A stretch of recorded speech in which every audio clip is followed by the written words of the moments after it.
आज की live stream में आप सबका खैर मकदम है। दोस्तों, हम अक्सर सोचते हैं कि साइंस और मजहब दो अलग रास्ते हैं, लेकिन सच्ची बात यह है कि जैसे जैसे साइंस तरक्की कर रही है वो हमें एक सच्ची, ताकतवर और जिंदा खुदा की हस्ती के करीब ला रही है। आज हम उन नाकाबिले तरदीद साइंसी हकीकतों और दिल दहला देने वाले चंद वाक़यात का जिक्र करेंगे जो पुकार पुकार कर कह रहे हैं कि इस कायनात का कोई बनाने वाला ज़रूर मौजूद है।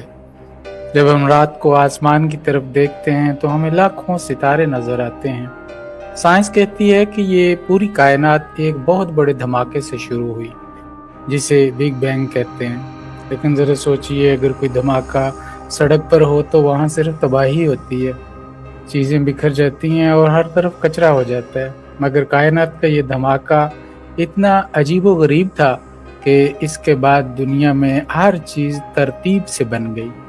सितारे अपने रास्ते पर चलने लगे और ज़मीन पर ज़िंदगी पैदा हो गई। क्या ये मुमकिन है कि एक धमाका खुद ब खुद इतनी खूबसूरत तरतीब पैदा कर दे?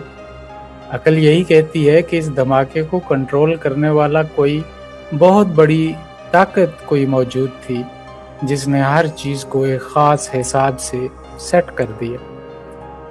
अब हम बात करते हैं इस ज़मीन की जिस पर हम रहते हैं। साइंसदानों ने एक इस्तिलाह बनाई है जिसे फाइन ट्यूनिंग कहते हैं।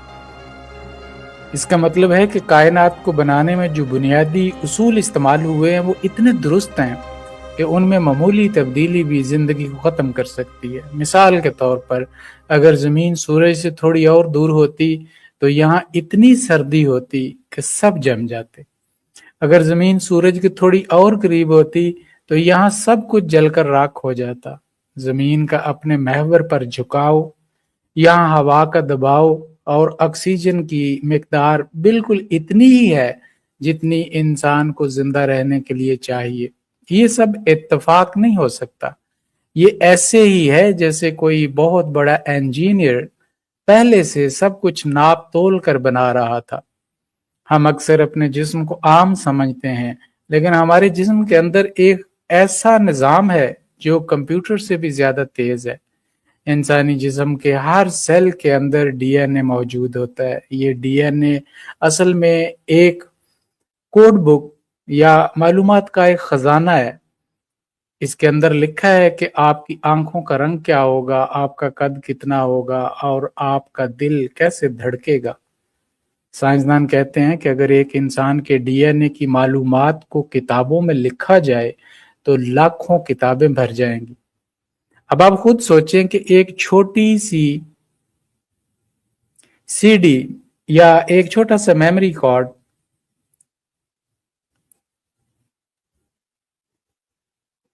उसमें जब कोई गाना या डाटा होता है तो हम जानते हैं कि ये किसी ने रिकॉर्ड किया है। तो फिर डीएनए के अंदर इतना बड़ा सॉफ्टवेयर खुद ब खुद कैसे बन गया? सॉफ्टवेयर हमेशा कोई प्रोग्रामर ही लिखता है और कायनात का सबसे बड़ा प्रोग्रामर खुदा है।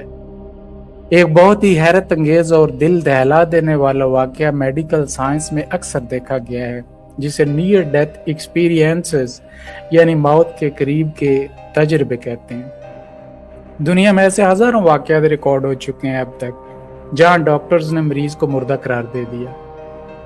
उनका दिल धड़कना बंद हो गया और दिमाग की लहरें खत्म हो गईं, यानी साइंसी तौर पर वो मर चुके थे। लेकिन जब कुछ मिनट्स बाद वो मोजज़ाती तौर पर दोबारा जिंदा हुए तो उन्होंने ऐसी बातें बताई जिन्होंने डॉक्टर्स को हैरान कर दिया।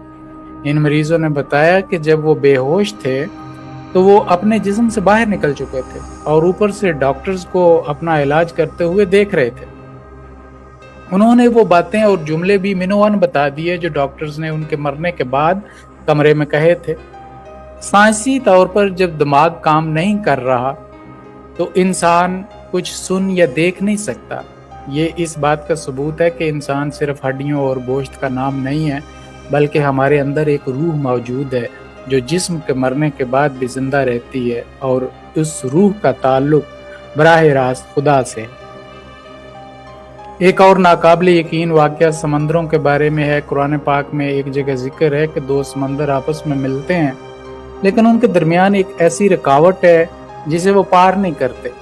जदीद साइंस ने जब समंदरों पर तहकीक की तो मालूम हुआ कि बहीरा रोम और बहरे ओकियानूस का पानी जहाँ मिलता है, वहाँ दोनों का दर्जा हरारत, नमक की मिकदार और कसाफत बिल्कुल अलग रहती है। वो एक दूसरे में मिक्स नहीं होते। एक वाज़ेह लकीर नजर आती है जो दोनों पानियों को अलग रखती है। 1400 साल पहले जब कोई दूरबीन या साइंसी आलात नहीं थे, उस वक्त एक इंसान को ये बात कैसे मालूम हो सकती थी? ये इस बात की गवाही है कि ये मालूमात उसी हस्ती ने दी जिसने समंदरों को पैदा किया। हम अक्सर दुआ मांगते हैं और सोचते हैं कि क्या कोई हमारी बात सुन रहा है। जापान के एक साइंसदान ने पानी पर एक बहुत बड़ा तजुर्बा किया। उसने पानी के कतरों के सामने अच्छे अल्फाज बोले, दुआएं पढ़ी और कुछ पानी के सामने बुरे अल्फाज कहे। जब उसने इस पानी को जमा कर माइक्रोस्कोप के नीचे देखा तो वो हैरान रह गया।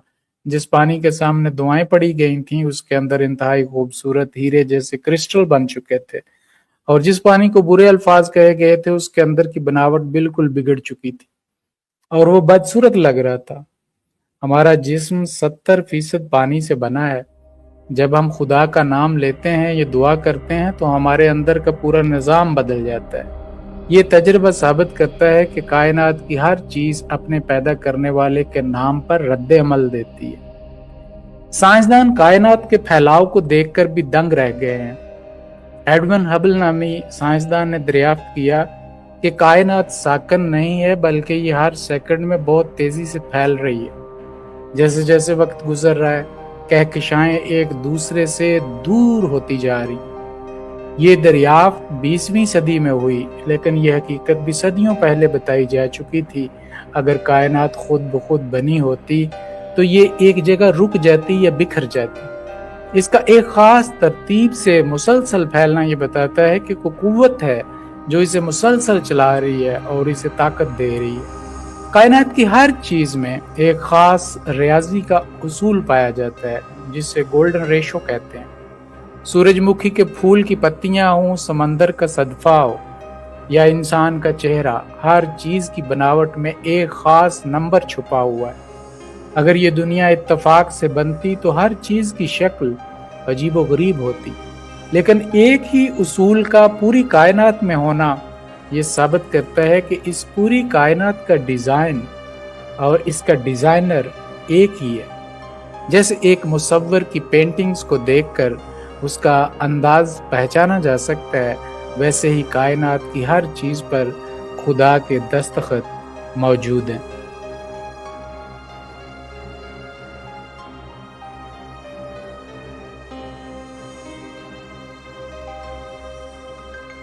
मौजूदा दौर के सबसे बड़े साइंसदानों में से एक एल्बर्ट आइंस्टाइन ने कहा था कि जो भी इंसान साइंस की गहराई में जाता है, वो कायनात के कवानीन में एक ऐसी रूह की मौजूदगी पर यकीन करने पर मजबूर हो जाता है जो इंसान की ताकत से बहुत बड़ी है।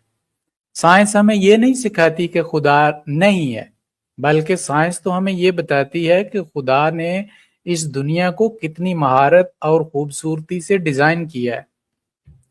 आज की गुफ्तगू का मकसद यही है कि हम अपनी आंखें खोलें और अपने इर्द गिर्द की दुनिया को गौर से देखें। ये चांद, ये सूरज, ये हवा के झोंके और हमारे दिल की ये धड़कन, ये सब खुद ब खुद नहीं चल रहे हैं। इनके पीछे एक जिंदा और जावेद हस्ती मौजूद है जो सबकी सुनती है और सबको पालती है।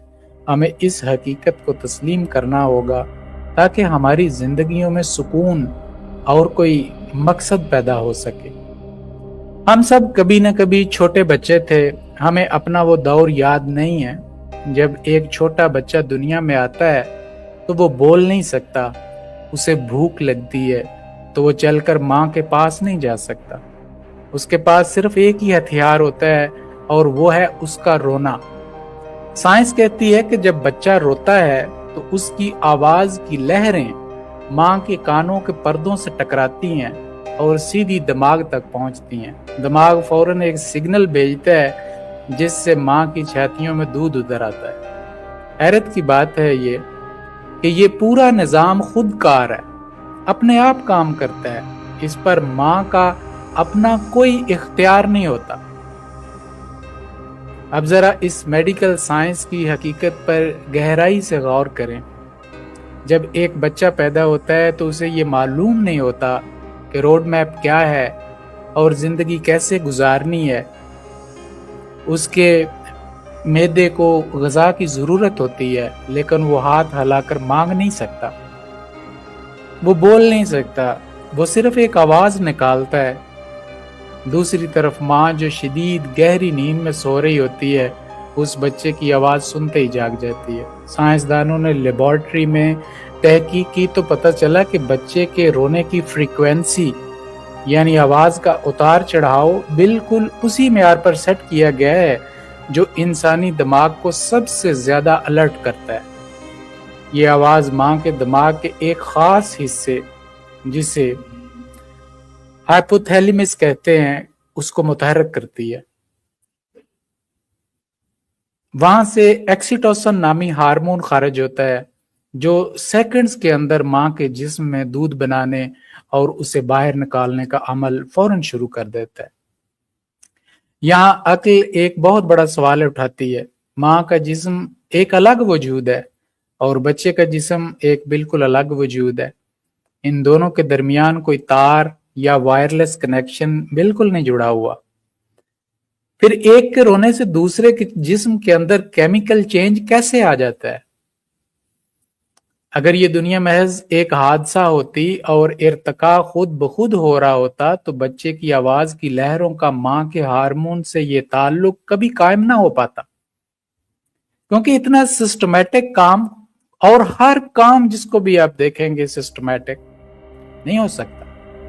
یہ ایک ایسا وائرلیس نیٹ ورک ہے جو کمپیوٹر سائنس کے وائی فائی سے کروڑوں گنا زیادہ جدید اور لائیو ہے۔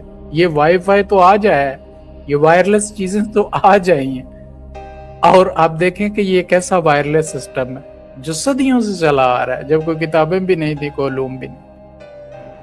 یہ ثابت کرتا ہے کہ ان دونوں وجودوں کو الگ بنانے کے باوجود ان کے سگنلز کو آپس میں جوڑنے والا کوئی بہت بڑا انجینئر موجود ہے جس نے بچے کی ضرورت اور ماں کی محبت کو ایک سائنسی فارمولے میں پرو دیا ہے۔ چلیے ایک اور حیرت انگیز طبی واقعہ دیکھتے ہیں جو ماں اور بچے کے اسی خفیہ رشتے کو سائنسی طور پر ثابت کرتا ہے۔ ہسپتالوں میں اکثر دیکھا گیا ہے کہ جب کوئی بچہ شدید بیمار ہوتا ہے یا اسے کوئی انفیکشن ہوتا ہے تو وہ جب ماں کا دودھ پیتا ہے تو ماں کے جسم کو پتہ چل جاتا ہے۔ سائنس کہتی ہے کہ جب بچہ ماں کی چھاتی سے دودھ پیتا ہے تو بچے کے منہ کا تھوک ماں کے جسم کے اندر داخل ہوتا ہے۔ ماں کا جسم اس تھوک کا سائنسی تجزیہ کرتا ہے اور یہ معلوم کر لیتا ہے کہ بچے کے جسم میں کون سا وائرس یا بیکٹیریا حملہ آور ہوا ہے۔ اگلی مرتبہ جب ماں کے جسم میں دودھ بنتا ہے تو اس کے اندر خاص طور پر اسی بیماری کے خلاف لڑنے والے اینٹی باڈیز یعنی دوائی شامل ہو جاتی ہے۔ ماں کا جسم ایک خود کار دواخانہ بن جاتا ہے بچے کے لیے، جو بچے کی بیماری کے حساب سے سیکنڈز میں نئی دوا تیار کرتا ہے۔ اس واقعے کا سائنسی تجزیہ یہ ہے کہ دنیا کی بڑی سے بڑی دوا ساز کمپنی بھی اتنی جلدی کسی بیماری کی ویکسین یا اینٹی بائیوٹک تیار نہیں کر سکتی۔ ماں کوئی ڈاکٹر یا سائنسدان نہیں ہے، اسے تو یہ بھی نہیں معلوم کہ اینٹی باڈیز ہوتی کیا ہیں، لیکن اس کا جسم بچے کے لعاب دہن کو پڑھ کر بالکل درست فارمولہ تیار کر دیتا ہے۔ یہ اس بات کی پکی دلیل ہے کہ کوئی ایسی طاقتور ہستی پس پردہ کام کر رہی ہے جو بچے کی بیماری کو دیکھ رہی ہے اور ماں کے جسمانی نظام کو بھی کنٹرول کر رہی ہے۔ یہ سب کچھ خود بخود اکیلے ارتقاء کے ذریعے کہ ایک بم پھٹا تھا بننا بالکل ناممکن سی بات ہے۔ اب ایک اور دل ہلا دینے والے واقعے کی طرف چلتے ہیں جسے میڈیکل کی زبان میں مٹرنل فینومینا کہتے ہیں۔ ایک دفعہ آسٹریلیا میں ایک ماں نے جڑواں بچوں کو جنم دیا، لیکن ان میں سے ایک بچہ پیدائش کے وقت بالکل مردہ تھا۔ ڈاکٹروں نے 2 گھنٹے تک کوشش کی مگر بچے کے دل نے کام نہیں کیا۔ ڈاکٹروں نے بچے کو مردہ قرار دے کر ماں کی گود میں رکھ دیا۔ ताकि वो आखिरी बार उसे देख ले। माँ ने हार नहीं मानी। उसने रोते हुए अपने मरे हुए बच्चे को अपने नंगे सीने से लगा लिया और उससे बातें करने लगी। 2 घंटे तक वो अपने बच्चे को छूती रही और उसका हाथ चूमती रही। अचानक एक ऐसा मौजज़ा हुआ, बच्चे ने एक लंबी सांस ली और उसका दिल धड़कने लगा। डॉक्टर्स हैरान रह गए कि जो बच्चा साइंसी तौर पर मर चुका था वो दोबारा कैसे जिंदा हो गया। जब साइंसदानों ने इस वाक़े पर तहकीक की तो मालूम हुआ कि जब माँ ने बच्चे को अपने सीने से लगाया तो माँ के जिस्म की गर्मी और उसके दिल की धड़कन ने बच्चे के मरे हुए आसाब को एक शॉक दिया। माँ के लम्स से बच्चे के अंदर ऐसे केमिकल्स पैदा हुए जिन्होंने बंद दिमाग को दोबारा सिग्नल भेजना शुरू कर दिए। साइंसी दलील यह है कि माँ की जिल्द में खुदा ने एक ऐसी शिफा बख्श एनर्जी रखी है जो किसी भी मसनूई मशीन में बिल्कुल नहीं हो सकती। ये वाकया सिर्फ जज्बात का खेल नहीं है, बल्कि ये मादी दुनिया से परे एक ऐसी रूहानी और हयातियाती ताकत का सबूत है जो सिर्फ एक खालिक ही डिजाइन कर सकता है। इसी तरह एक और नाकाबिले यकीन साइंसी सच्चाई सुनिए जो इंसान को हैरत के समंदर में डुबो देती है। हमल के दौरान जब बच्चा माँ के पेट में होता है तो बाज़ औक़ात माँ का कोई उज़्व जैसे उसका दिल या जिगर किसी बीमारी की वजह से खराब या जख्मी हो जाता है। जदीद तरीन मेडिकल रिसर्च बताती है कि जब माँ का कोई अज़ा जख्मी होता है तो पेट में मौजूद बच्चा अपने स्टीम सेल्स माँ की तरफ भेजता है।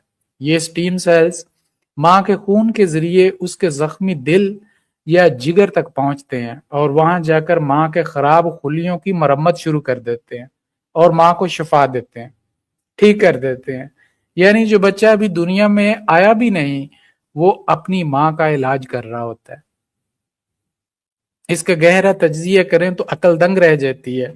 एक नन्हा सा जनीन जो अभी खुद पूरा नहीं बना, उसे कैसे मालूम हुआ कि उसकी माँ का दिल बीमार है?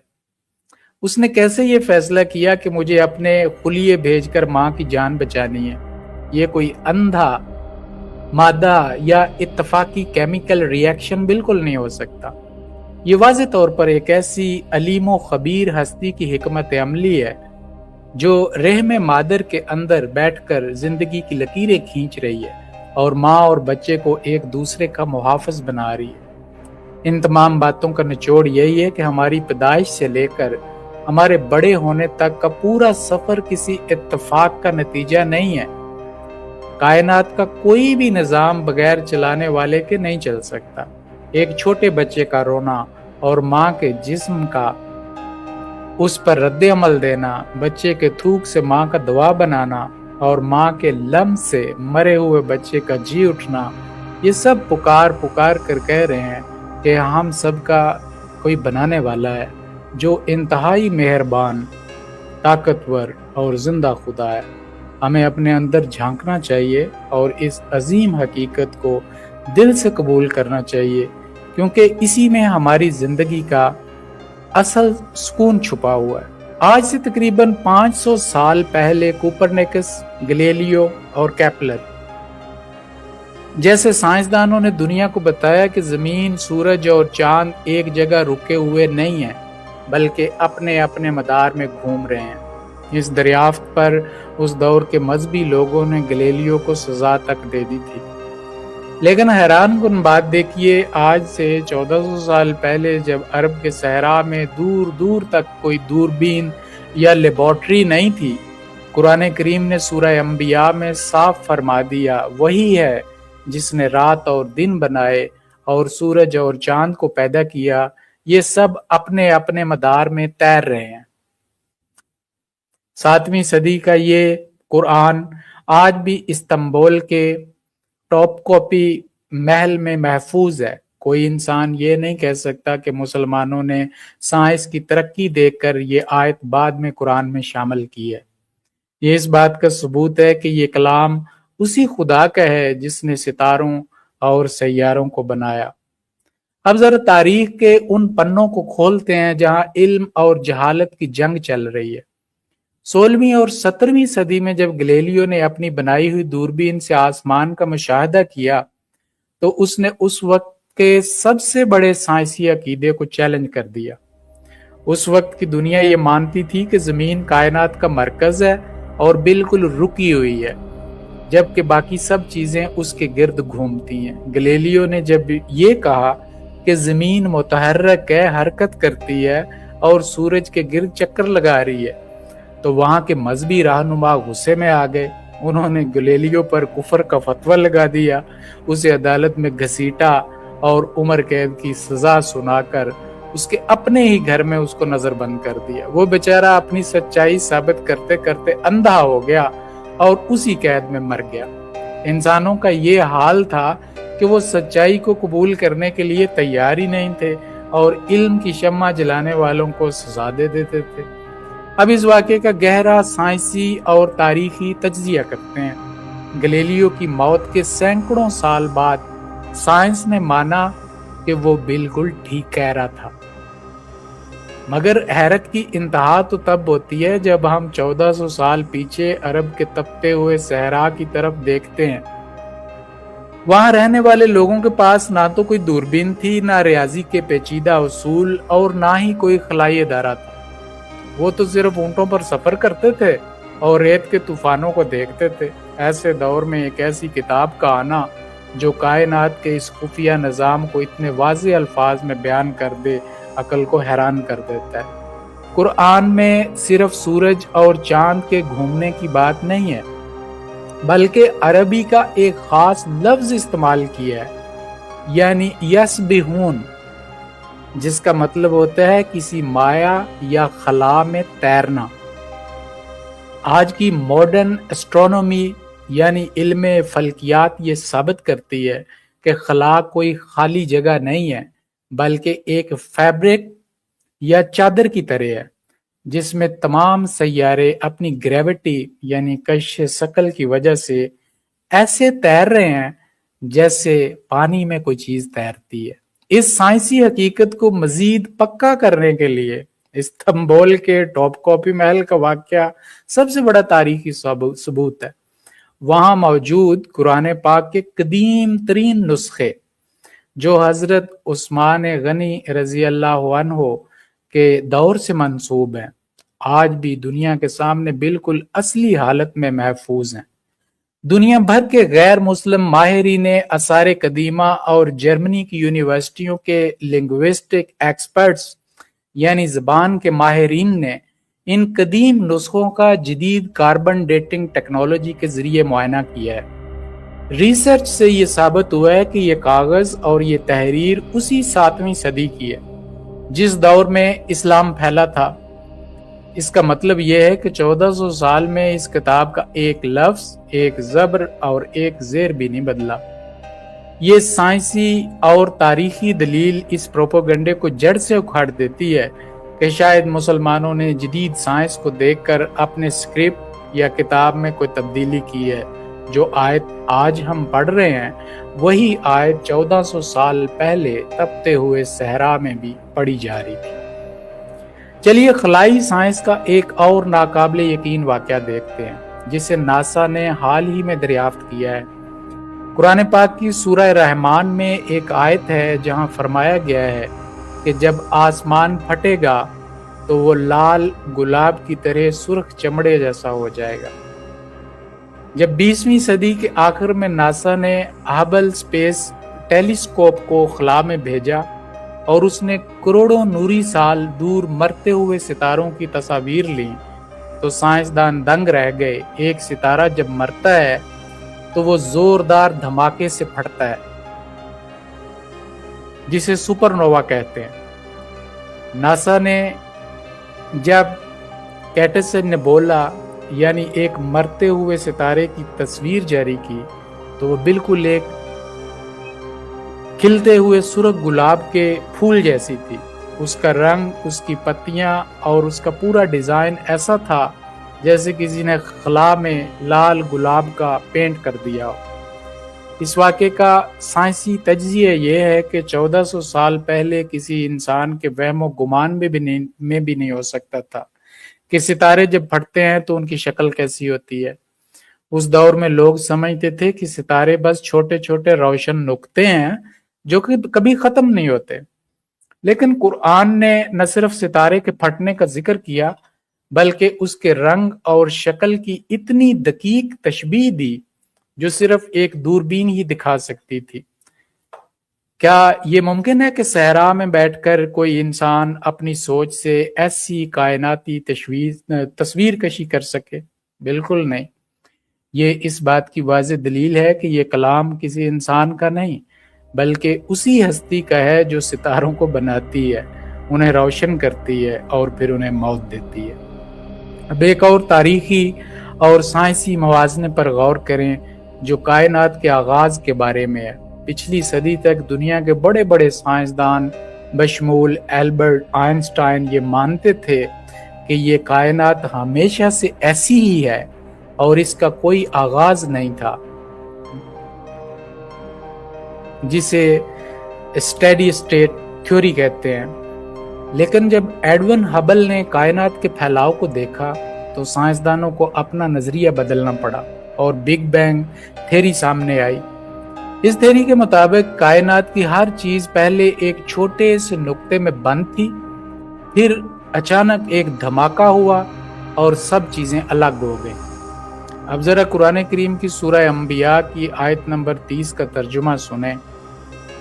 क्या इन काफरों ने नहीं देखा कि ये सब आसमान और जमीन आपस में जुड़े हुए थे, फिर हमने उनको फाड़कर अलग अलग कर दिया। इसका गहरा तज्जिया कीजिए कि जहां साइंस को 20वीं सदी में जाकर मालूम हुआ कि ज़मीन और आसमानी कायनात पहले एक ही मादा थे, वहां एक नबी उम्मी ने, जिन्हें दुनियावी तौर पर किसी ने पढ़ना लिखना नहीं सिखाया था, ये बात इतनी सफाई से बयान कर दी।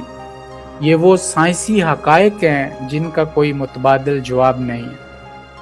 गैलीलियो को सजा देने वाले इंसान थे जो अंधेरे में जी रहे थे, लेकिन खुदा का कलाम सच्ची रोशनी है जो साइंस की तरक्की से बहुत आगे का सफर पहले ही तय कर चुका है।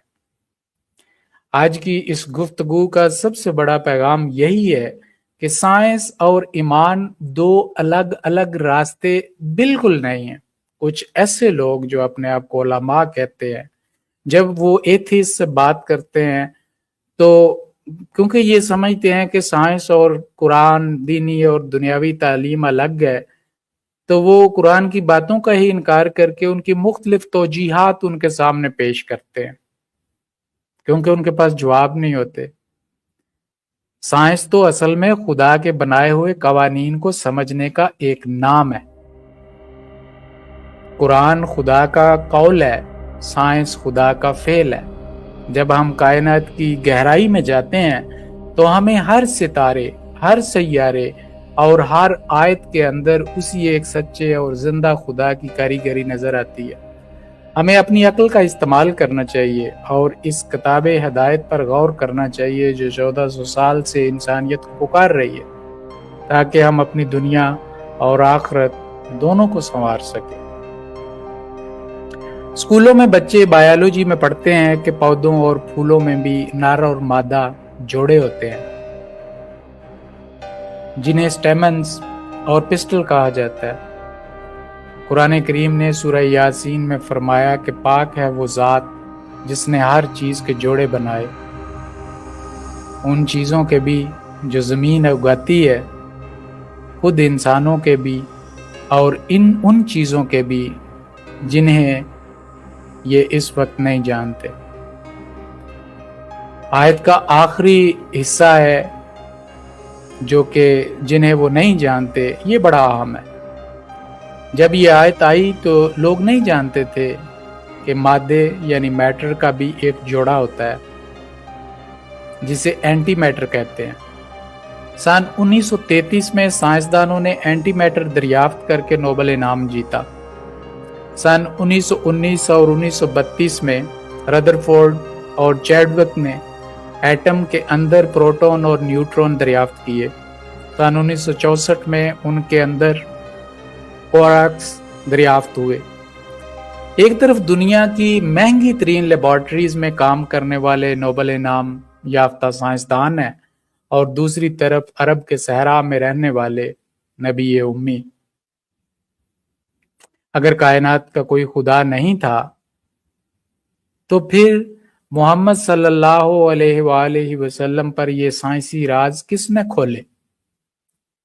یہ کوئی اتفاق نہیں ہو سکتا۔ اب ذرا علم نباتات یعنی باٹنی کی دنیا میں چلتے ہیں۔ 7ویں صدی کے انسان کے لیے یہ سمجھنا بہت آسان تھا کہ انسانوں اور جانوروں میں مرد اور عورت یا نر اور مادہ ہوتے ہیں، لیکن اس دور میں کسی کے وہم و گمان میں بھی نہیں تھا کہ زمین سے اگنے والے درختوں، پودوں اور خوبصورت پھولوں کے اندر بھی باقاعدہ جنس کا پورا نظام موجود ہے۔ مائکروسکوپ کی ایجاد کے بعد جب بائیولوجی نے ترقی کی تو پتہ چلا کہ ہر پھول کے اندر نر حصہ ہوتا ہے جسے سٹیمن کہتے ہیں، اور ایک مادہ حصہ ہوتا ہے جسے پسٹل کہتے ہیں۔ ہوا کے جھونکے اور شہد کی مکھیاں ان دونوں کے خلیوں کو آپس میں ملاتی ہیں، جس سے پودوں کی نسل آگے بڑھتی ہے اور پھل بنتے ہیں۔ 1400 سال پہلے ایک ایسی کتاب کا یہ دعویٰ کرنا کہ زمین کی اگائی ہوئی ہر چیز میں جوڑے ہیں، انسانی سوچ سے بہت اوپر کی بات ہے۔ مگر اس آیت کا سب سے بڑا معجزہ اس کے آخری جملے میں چھپا ہے، جہاں خدا نے فرمایا ہے اور ان چیزوں کے بھی جوڑے بنائے جنہیں یہ نہیں جانتے۔ یہ وہ جملہ ہے جس نے 20ویں صدی کے سائنسدانوں کی نیندیں اڑا دیں۔ صدیوں تک انسان یہی سمجھتا رہا کہ جوڑے صرف جانداروں میں ہوتے ہیں، لیکن جب فزکس نے ترقی کی اور انسان ایٹم کے اندر داخل ہوا تو ایک حیران کن مادی حقیقت سامنے آئی۔ برطانوی ماہر طبیعیات پال ڈیراک نے 1928 میں ایک تھیری پیش کی اور پھر 1933 میں کارل اینڈرسن نے لیبارٹری میں اسے ثابت کر کے نوبل انعام جیتا۔ انہوں نے دریافت کیا کہ اس کائنات میں موجود ہر مادے یعنی میٹر کا ایک مخالف مادہ بھی موجود ہے جسے اینٹی میٹر کہتے ہیں۔ جیسے الیکٹران اور نیگیٹو چارج ہوتا ہے، الیکٹران پر نیگیٹو چارج ہوتا ہے تو اس کا ایک جوڑا پوزیٹران بھی ہے جس پر پوزیٹیو چارج ہوتا ہے۔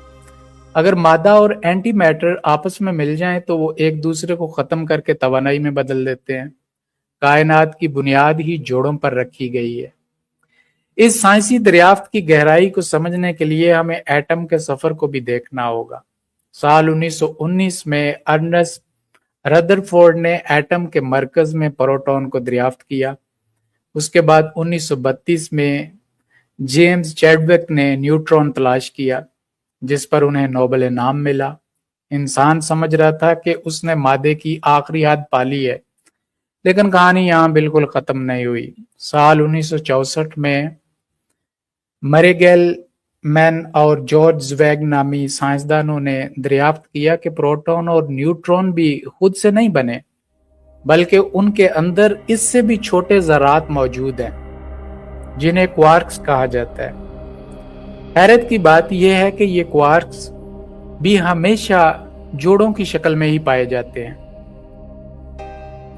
جیسے اپ اور ڈاؤن کوارکس۔ یعنی آپ کائنات کے ذرے کو جتنا مرضی باریک کر کے توڑ لیں اس کے اندر آپ کو جوڑے ہی ملیں گے۔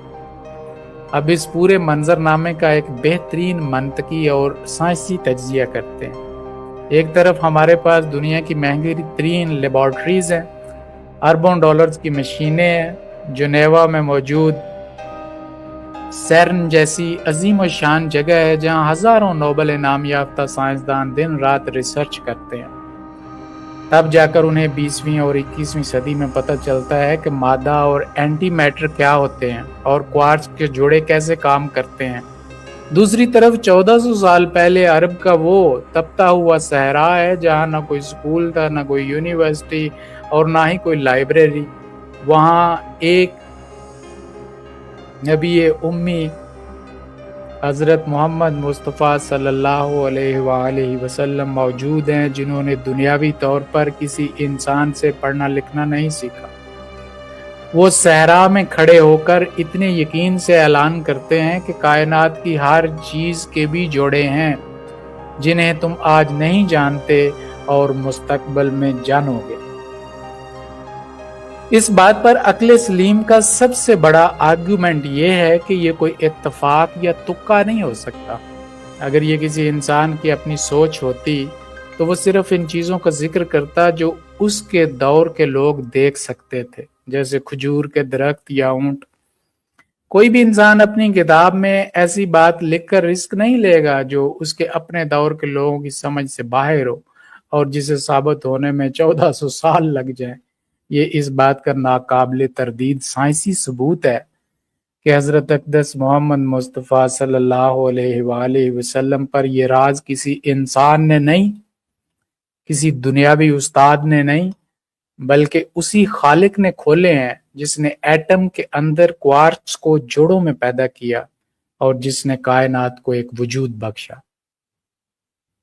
تو اس گفتگو سے یہ بات بالکل صاف ہو جاتی ہے کہ قرآن کسی ایک دور کے لیے نہیں آیا تھا، بلکہ یہ رہتی دنیا تک کے لیے ایک زندہ معجزہ ہے۔ جیسے جیسے سائنس ترقی کرتی جائے گی، وہ اس کتاب کے ایک ایک لفظ کی سچائی پر مہر لگاتی جائے گی۔ ہمیں صرف اس کتاب کو غور سے پڑھنا ہی نہیں، بلکہ اس کے سائنسی اور کائناتی اشاروں پر بھی غور کرنا ہے، تاکہ ہمارا ایمان اندھا نہ رہے۔ بلائنڈ فیتھ کسی کام کا نہیں ہوتا، بلکہ علم اور یقین کی روشنی سے اس کو منور کرنا چاہیے۔ یہی وہ سچائی ہے جو ہمیں کائنات کے اصل مالک کے سامنے جھکنے پر مجبور کرتی۔ جدید سائنس بتاتی ہے کہ گہرے سمندروں کو 3 تہوں یا حصوں میں تقسیم کیا گیا ہے۔ سمندر کی گہرائی میں ایک ایسا مقام آتا ہے جہاں سورج کی روشنی بالکل ختم ہو جاتی ہے اور مکمل گھپ اندھیرا ہوتا ہے۔ وہاں اتنی تاریکی ہوتی ہے کہ اگر انسان اپنا ہاتھ بھی آگے بڑھائے تو اسے اپنا ہاتھ نظر نہیں آ سکتا۔ قرآن کریم نے سورہ نور میں کافروں کے اعمال کو اسی حالت سے تشبیہ دیتے ہوئے فرمایا، یا ان کے اعمال اس گہرے سمندر کے اندھیروں کی طرح ہیں جسے ایک لہر نے ڈھانپ رکھا ہو، اس کے اوپر ایک اور لہر ہو، جب وہ اپنا ہاتھ نکالتا ہے تو اسے دیکھ نہیں سکتا۔ رسول اللہ صلی اللہ علیہ وآلہ وسلم نے زندگی میں کبھی سمندری سفر نہیں کیا تھا۔ اس دور میں کوئی غوطہ خور سمندر کی اتنی گہرائی میں بالکل نہیں جا سکتا تھا، تو پھر سمندر کی ان گہرائیوں اور اندھیروں کا بالکل درست نقشہ قرآن میں کیسے کھینچ دیا گیا؟ جواب بڑا واضح ہے، یہ کائنات کے خالق کا کلام ہے۔ آئیے آج سمندر کی اس خوفناک اور پر اسرار دنیا کا سفر کرتے ہیں جہاں عام انسان کا پہنچنا ناممکن ہے۔ جدید میرین بایولوجی یعنی سمندری سائنس بتاتی ہے کہ سمندر کی سطح پر جو کچھ ہمیں نظر آتا ہے اس کے نیچے ایک بالکل الگ دنیا ہے۔ سائنسدانوں نے سمندر کو روشنی کے حساب سے 3 بڑے حصوں میں بانٹا ہے۔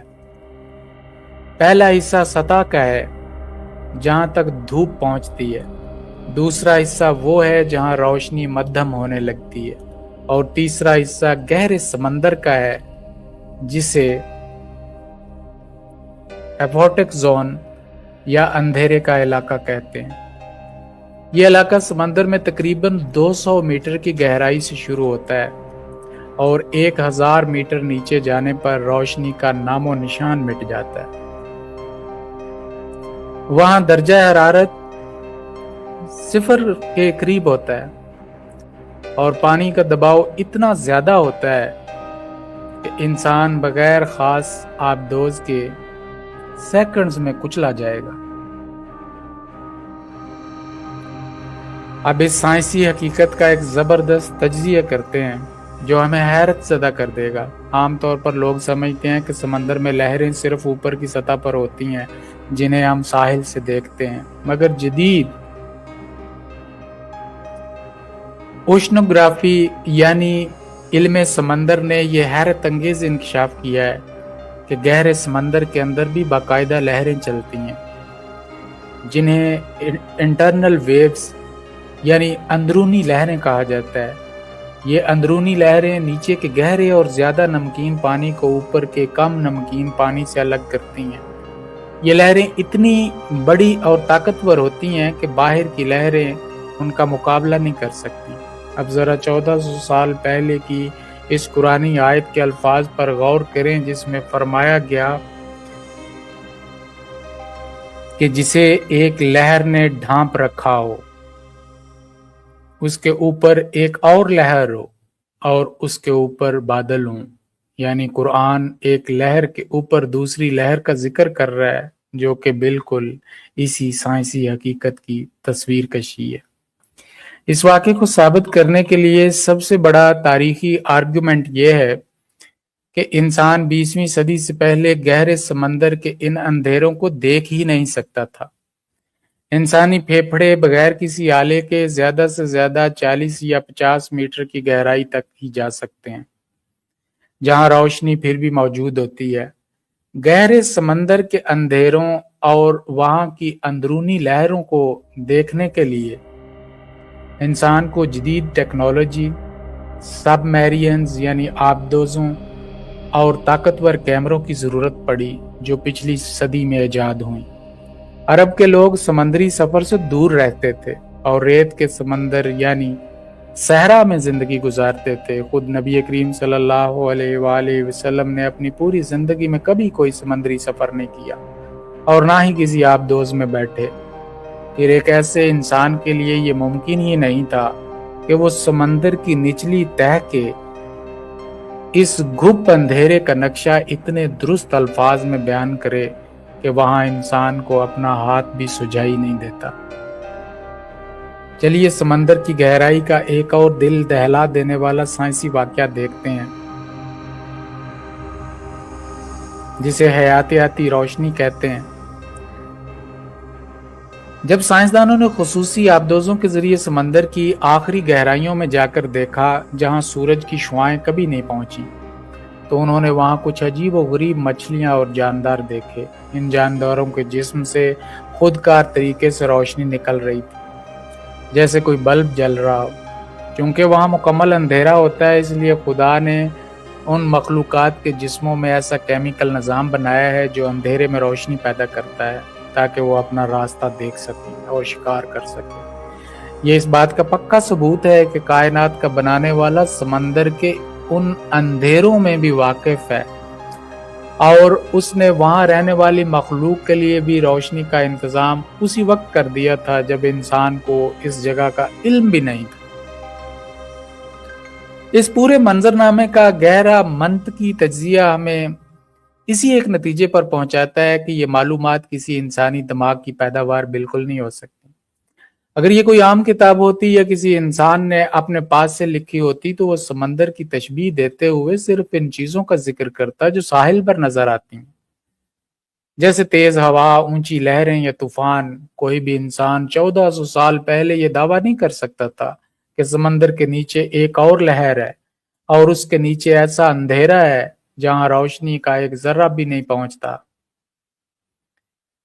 قرآن نے کافر کے دل اور اس کے اعمال کو اس گہرے سمندر سے اس لیے تشبیہ دی تاکہ انسان سمجھ سکے کہ جیسے گہرے سمندر میں ہدایت کی روشنی یعنی سورج کی کرن نہیں پہنچ پاتی، ویسے ہی سچائی سے انکار کرنے والے کا دل بھی کالا ہوتا ہے اور اندھیروں میں ڈوب جاتا ہے۔ تو اس گفتگو کا حاصل یہ ہے کہ سائنس جیسے جیسے سمندر کی گہرائیوں کو ناپ رہی ہے، وہ اصل میں قرآن کے سچا ہونے کی گواہی دے رہی ہے۔ زمین کی گہرائی ہو، خلا کی وسعت ہو یا سمندر کا اندھیرا ہو، ہر جگہ ہمیں ایک ایسی الہامی حکمت نظر آتی ہے جو انسان کی طاقت، اس کی بساط سے باہر ہے۔ یہ سائنسی راز جب ہمارے سامنے کھلتے ہیں تو ہمارا سر اپنے رب کے سامنے شکر اور احترام سے جھک جاتا ہے۔ ہمیں چاہیے کہ ہم اس کلام کو صرف پڑھیں نہیں بلکہ اس کی ایک ایک آیت میں چھپے علم کے سمندر میں غوطہ لگائیں، غور کریں تاکہ ہمیں چیزیں سمجھ آئیں، ہمارا ایمان مزید پکا और मजबूत हो सके। 20वीं सदी तक लोग समझते थे कि पैदा होने वाले बच्चे के लड़का या लड़की होने में माँ का बड़ा किरदार होता है, लेकिन जदीद जेनेटिक्स ने साबित किया है कि बच्चे की जिन्स का ताल्लुक सिर्फ मर्द के क्रोमोसोम या जरसोमे से होता है, औरत का इसमें कोई इख्तियार नहीं होता। कुरान ने 1400 साल पहले सूरह नजम में बता दिया था कि उसी ने नार और मादा का जोड़ा पैदा किया नुतफे से जब वो टपकाया जाता है। इसी तरह पहले साइंसदान कहते थे कि ब्लैक होल को कभी देखा नहीं जा सकता क्योंकि ये रोशनी को भी खींच लेता है, लेकिन चंद साल पहले इवेंट होराइजन टेलीस्कोप के जरिए साइंसदानों ने ब्लैक होल की पहली तस्वीर खींचकर दुनिया को दिखा दी। कुरान ने पहले ही सवाल किया था, क्या उन्होंने देखा नहीं? जो राज साइंस आज देख रही है, खुदा ने सदियों पहले उसकी निशानदेही कर दी थी।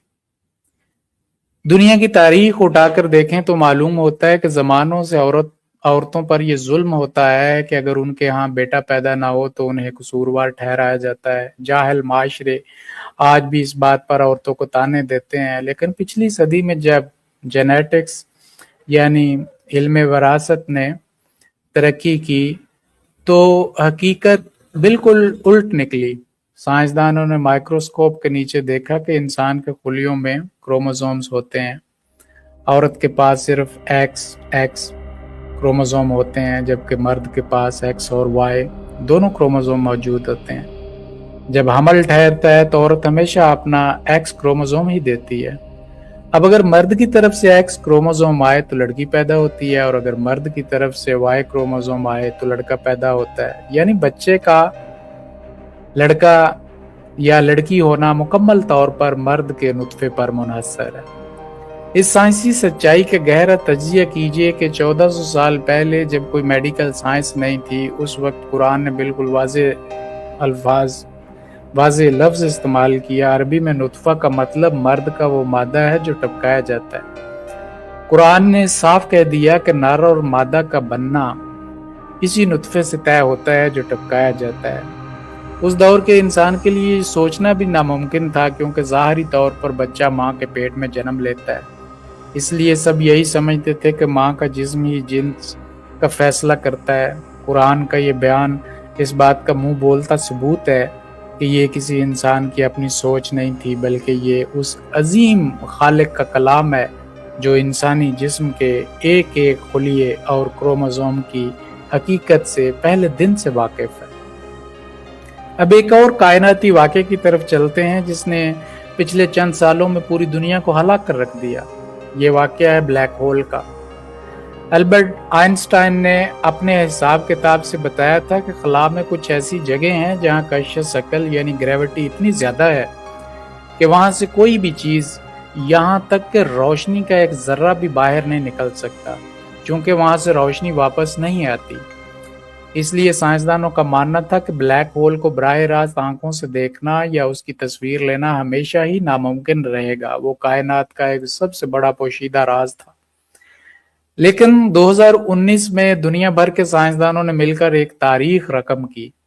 उन्होंने दुनिया के अलग अलग हिस्सों में मौजूद 8 ताकतवर रेडियो टेलीस्कोप्स को आपस में जोड़ा और एक बहुत बड़ी वर्चुअल दूरबीन बनाई, जिसे इवेंट होराइजन टेलीस्कोप का नाम दिया गया। उस दूरबीन ने 5.5 करोड़ नूरी साल दूर मौजूद एक कहकशां के मरकज में मौजूद ब्लैक होल का डाटा जमा किया। जब उस डाटा को कंप्यूटर के जरिए तस्वीर में बदला गया तो दुनिया ने पहली बार ब्लैक होल का वो नज़ारा देखा जिसके गिर्द गैस और रोशनी का एक चमकदार दायरा था और दरमियान में गहरा अंधेरा था। साइंस दान जो दावा करते थे कि ये कभी देखा नहीं जा सकता, वो टेक्नोलॉजी की मदद से देख लिया गया। इस वाक़े का साइंसी और कुरानी मुआजना अकल को हैरान कर देता है। कुरान करीम में कई मकामात पर कायनात की निशानियों का जिक्र करके अल्लाह पाक इंसानों से सवाल करता है कि क्या उन्होंने देखा नहीं। ये सवाल सिर्फ उस दौर के लोगों के लिए नहीं था, बल्कि ये आने वाले ज़मानों के इंसानों के लिए भी एक चैलेंज था। जो चीज़ें 1400 साल पहले गैब का हिस्सा थीं, اور جنہیں کوئی دیکھ نہیں سکتا تھا، آج انسان اپنی دوربینوں سے انہیں دیکھ رہا ہے۔ بلیک ہول کا نظر آنا اس بات کی دلیل ہے کہ کائنات کا کوئی بھی راز خدا سے چھپا ہوا نہیں ہے، اور اس نے انسان کے اندر وہ صلاحیت رکھی ہے کہ وہ وقت کے ساتھ ان نشانیوں کو دیکھے اور اپنے رب کو پہچانے۔ ان دونوں باتوں کو اگر ہم آپس میں جوڑ کر دیکھیں تو ہمیں ایک حیرت انگیز توازن نظر آتا ہے۔ ایک طرف انسانی جسم کے اندر مائکروسکوپک نظام ہے، یعنی ایک چھوٹا سا کروموزوم جو زندگی کی جنس کا فیصلہ کرتا ہے۔ دوسری طرف کائنات کا سب سے بڑا اور بھاری وجود ہے، یعنی بلیک ہول، جو پوری کہکشاں کو اپنے اندر کھینچنے کی طاقت رکھتا ہے۔ دونوں ہی جگہوں پر انسانی عقل پہلے اندھیرے میں تھی، اور دونوں ہی جگہوں پر جدید سائنس نے صدیوں بعد پہنچ کر ان حقائق کی تصدیق کی جن کا اشارہ پہلے ہی دیا جا چکا تھا۔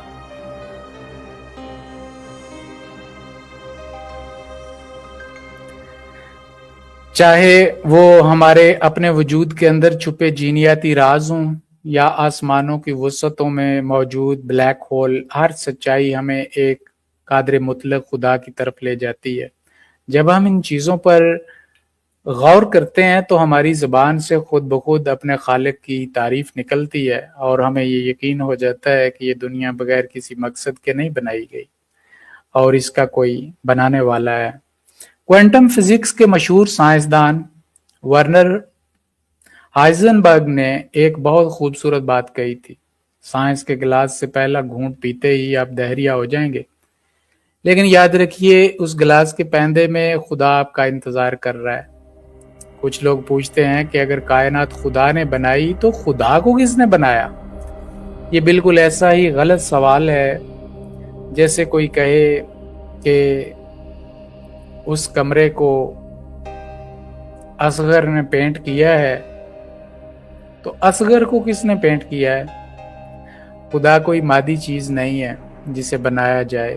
ہمیں اپنے بچوں کو دنیاوی تعلیم کے ساتھ ساتھ یہ سکھانا ہے کہ سائنس کا راستہ خدا سے دور نہیں کرتا، بلکہ خدا کے اور قریب لاتا ہے۔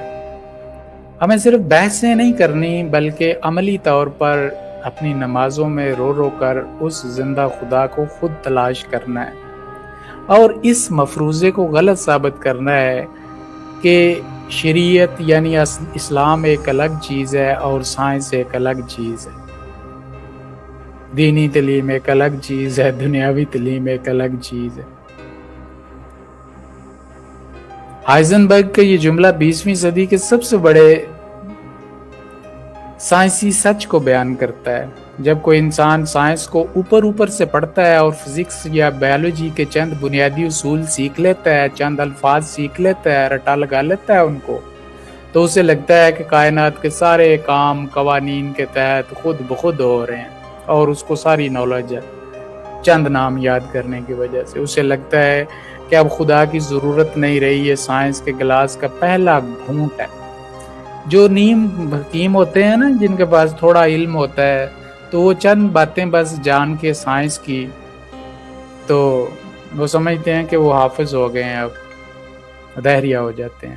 لیکن جب وہی انسان کوانٹم فزکس کی گہرائی میں اترتا ہے اور ایٹم کے اندر موجود ذرات کی عجیب و غریب حرکات کو دیکھتا ہے، تو اس کے سارے مادی نظریات ٹوٹ جاتے ہیں۔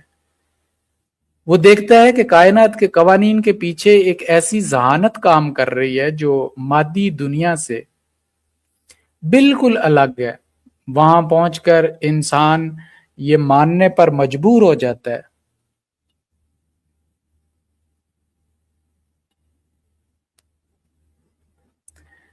کہ اس نظم و ضبط کو سنبھالنے والی ایک عظیم ترین ہستی موجود ہے جو گلاس کے پیندے میں اس کا انتظار کر رہی ہے۔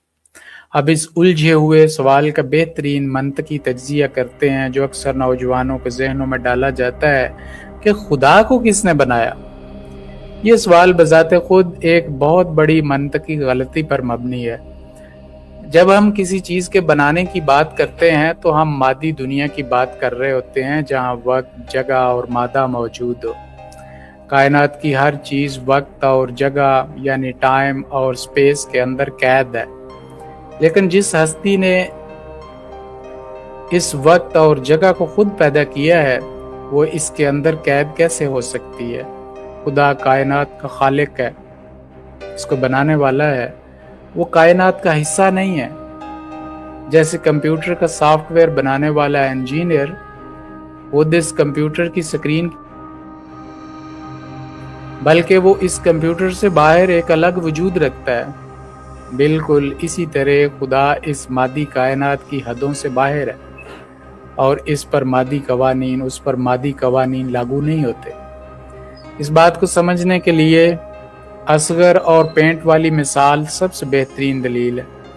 اگر ایک کمرہ خوبصورت رنگوں سے پینٹ ہوا ہے تو عقل فوراً کہتی ہے کہ اسے کسی پینٹر نے پینٹ کیا ہے۔ اب اگر کوئی نادان یہ سوال اٹھائے کہ اگر اصغر نے کمرے کو پینٹ کیا ہے تو اصغر کو کس نے پینٹ کیا ہے، تو یہ سوال بالکل بے معنی ہوگا، کیونکہ اصغر کوئی دیوار یا کمرہ نہیں ہے جسے پینٹ کی ضرورت ہو۔ اصغر ایک انسان ہے جس کی صفات دیوار سے بالکل الگ ہیں۔ بالکل اسی طرح کائنات ایک بنائی ہوئی چیز ہے جسے خالق کی ضرورت تھی، لیکن خدا کوئی مادی مخلوق نہیں ہے جسے کسی نے بنایا ہو۔ وہ الاول اور الآخر ہے، یعنی وہ ہمیشہ سے ہے اور ہمیشہ رہے گا۔ اسے کسی نے نہیں بنایا بلکہ ہر چیز اس کے حکم سے بنی ہے۔ چلیے سائنس کی تاریخ کا ایک ایسا سچا واقعہ دیکھتے ہیں جہاں دنیا کے سب سے بڑے سائنسدانوں کو اپنے گھمنڈ سے پیچھے ہٹنا پڑا۔ ایک زمانے میں سائنسدان سمجھتے تھے کہ کائنات کی ہر چیز کو مادے کی لکیروں پر ناپا جا سکتا ہے، لیکن جب نوبل انعام یافتہ سائنسدانوں نے ایٹم کے چھوٹے ذرات پر ریسرچ کی تو انہوں نے دیکھا کہ ایک ہی وقت میں ایک ذرہ دو الگ الگ جگہوں پر موجود ہو سکتا ہے، اور وہ انسان کے دیکھنے سے اپنا راستہ بدل لیتا ہے۔ اس دریافت نے مادہ پرستی کی بنیادیں ہلا دیں۔ سائنسدانوں نے مانا کہ کائنات صرف ہڈیوں، گوشت اور پتھروں کا نام نہیں ہے، بلکہ اس کے پیچھے ایک ایسی غیر مادی قوت موجود ہے جسے ہم چھو نہیں سکتے، لیکن اس کے اثرات کو رد بھی نہیں کر سکتے۔